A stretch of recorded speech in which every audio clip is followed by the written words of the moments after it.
Somerset moved to the top of the Pro 40, exacting revenge on Sussex after their defeat to them in the T20 final, as they beat them by 49 runs at Taunton.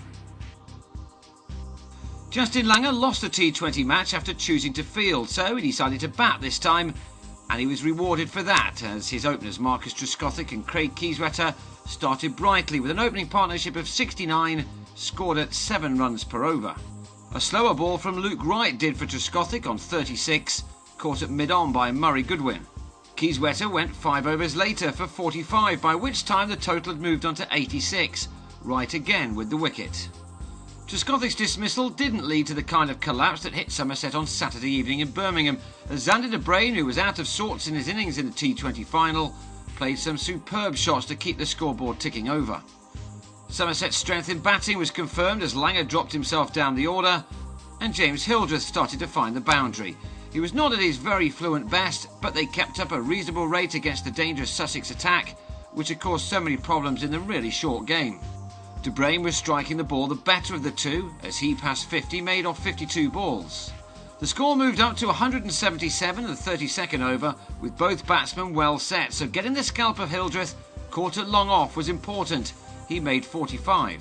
The par score was expected to be around 250 given the conditions at this marvellous cricket ground, and De Brain was determined to get there as he picked up the pace even more with so many wickets still in hand. He dragged Yasser Arafat back onto his stumps, trying to smash the ball again, gone for 73 off 68 balls. In the last over of the innings, Arafat struck again, bowling Peter Trigo with a perfect in-swinging Yorker, Somerset making 238 for 5 from their 40 overs.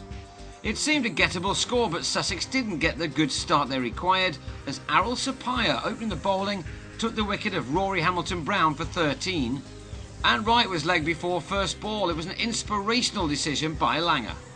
Sapaya didn't last in the attack much longer, but he'd done the job his captain had wanted, to put Sussex behind the 8 ball, but they reacted well, especially Ed Joyce, who doesn't go many innings without posting a noticeable score.